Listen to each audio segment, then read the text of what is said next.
మాట్లాడుతున్నాడు రేవంత్ రెడ్డి ఇటువంటి మాటలు? సరే, చాలామంది బయట ఎదురు చూస్తున్నారు. నాకు చాలామంది ఫోన్లు కూడా చేస్తూ ఉన్నారు రాత్రి నుంచి. సార్, ఆయన స్థాయిలో మీరు మాట్లాడాలి, ఇవ్వాలి. నేను ఆయన స్థాయికి దిగజారను. అట్లా ఎవరైనా భావిస్తే పొరపాటు. నేను అట్లా దిగజారను. నేను నా స్థాయిలోనే ఇస్తాను. ఎంత అరిచినా, ఎంత మొత్తుకున్నా, ఎంత సెల్ఫ్ డబ్బా కొట్టుకున్నా స్పందన కనపడతలేదు అక్కడి నుంచి. ఎందుకంటే ముఖ్యమంత్రి మాట్లాడిన దాంట్లో నిజం ఉంటే స్పందన వస్తుంది. నాయకుడు మాట్లాడే మాటకి వాళ్ళ జీవితానికి సంబంధం ఉంటే ప్రజల నుంచి రెస్పాన్స్ వస్తుంది. మహిళల్ని లక్షాధికారులను కాదు కోటీశ్వరులను చేస్తున్నాం, మొత్తం మీరే బస్సుల ఓనర్లు, మొత్తం పవర్ ప్లాంట్లకు మీరే ఓనర్లు, మీకు వేల కోట్ల రూపాయలు రుణాలు ఇచ్చినాం, ఇట్లాంటి అబద్ధాలు మాట్లాడుతుంటే అసలు వాళ్ళ జీవితంలో ఏది సత్యం కానిది ఉన్నదా? అక్కడ ఎదురుగా కూర్చున్న ఒక్క మహిళ బస్సు ఓనర్ ఉందా? అక్కడ పవర్ ప్లాంట్ ఓనర్ ఉందా అని ఎదురుగా? నువ్వు ఇచ్చిన వేల కోట్ల రుణం తీసుకున్న మహిళ ఉన్నదా అక్కడ ఉచితంగా, ఫ్రీగా? సిగ్గులేని మాటలు నేను అనను, కానీ అవి మాట్లాడడం మాత్రం, మాట్లాడడం, లేని గొప్పలు చెప్పుకోవడం మాత్రం సిగ్గుమాలిన పని. దీనికి రెస్పాన్స్ లేదు మహిళల నుంచి, ఎదురుగా కూర్చున్న వాళ్ళ నుంచి రెస్పాన్స్ లేదు. వాళ్ళకు రూపంలాగా కూర్చున్నారు. ఎందుకో మళ్ళీ తెచ్చిండ్రు, రమ్మన్నారు, వచ్చినాం, మళ్ళీ బస్సులు వదిలిపెడితే బస్సులలో మళ్ళీ పోతాం అన్న భావన కనబడుతుంది. ఏదో ఒకటి ఇక బూతులు తిడితేనన్నా స్పందిస్తారు అని చెప్పి బూతులకు లంఘించుకున్నాడు. ఒకటి మాత్రం వాస్తవం, నేను బూతులు మాట్లాడాను, కానీ నీకు జ్ఞానము ఎదగలేదు, సంస్కారము ఎదగలేదు ముఖ్యమంత్రి స్థాయికి. ఒక సందర్భంలో ఎవరికైనా అదృష్టానికి ఉట్టి మీద పడ్డదని చెప్పి కొన్ని వస్తాయి అవకాశాలు. ఆ స్థాయికి ఎదగగలిగితేనేమో నిలబడతారు, ఎదగకపోతే చరిత్ర హీనులు అవుతారు, కాలగర్భంలో కలిసిపోతారు. అందులో నువ్వు ఒకడివి.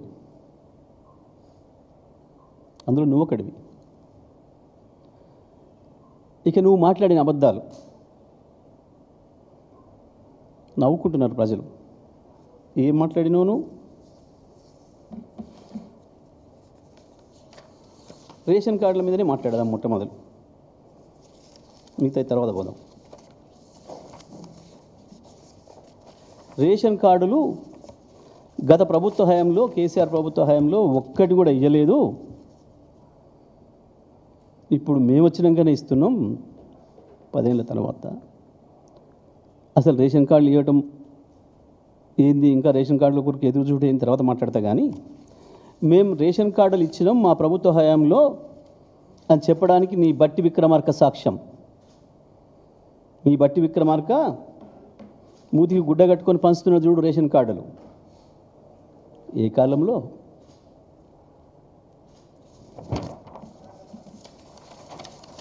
ఇగో ఇది మహిళ చేతికి అందిస్తున్నాడు చూడు రేషన్ కార్డు. దాంట్లో రాసి ఉన్నది, అసెంబ్లీలో కాంగ్రెస్ ఫ్లోర్ లీడర్ బట్టి విక్రమార్క గారు 7వ తారీఖు జూలై 26, 2001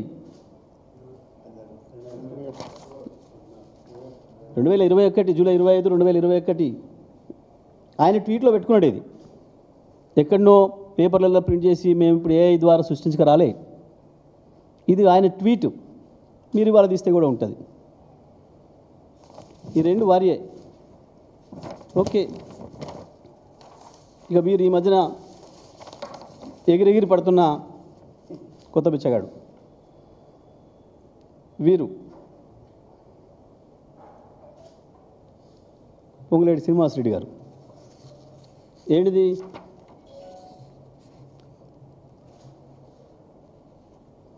శ్రీనివాసరెడ్డి అలియాస్ సీనన్న, Khammam, ex-MP, TRS state leader. Okay కదా? ఇవి మేము సృష్టించినవి, మా ఏఐతను సృష్టించినవి కావు కదా. ఓకే, ఒకసారి ఎవరైనా పత్రికా మిత్రులు వారి పత్రికా సమావేశాలకు హాజరైన వాళ్ళు ఎవరు ఉంటే దయచేసి ఇవి చూపించి ఒక్కసారి ప్రశ్న అడగాల్సిందిగా విజ్ఞప్తి చేస్తాను. ఇక ఇంకొకటి కూడా ఉండాలి మన జిల్లాకు సంబంధించి. చౌటుప్పల్లో ఆ రోజు రాజగోపాల్ రెడ్డి గారు కాంగ్రెస్ మునుగోడు శాసనసభ్యుడిగా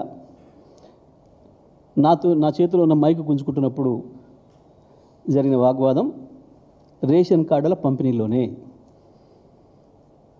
అక్కడ మా ఎమ్మెల్యే లేడు, నేను మంత్రిగా నేను ఈంచెల్లి పోతూ సూర్యాపేటకు పోతూ అందవే యాదాద్రి భువనగిరి కలెక్టర్ గారు, సార్ మీరు ఇక్కడ కూడా ప్రారంభించిపోండి అని అంటే, సార్ నేను సూర్యాపేటకు వెళ్ళేది ఉందమ్మా, భువనగిరి అక్కడ చౌటుప్పల్ దారిలో ఉంటుంది, అక్కడ ఏర్పాటు చేయండి, నేను అక్కడ ప్రారంభం చేసిపోతా, అక్కడ స్థానిక ఎమ్మెల్యే గారిని కూడా పిలవండి అని చెప్పి పైన మేము పంచిన కార్డుల సంఖ్య 6.5 లక్షలు.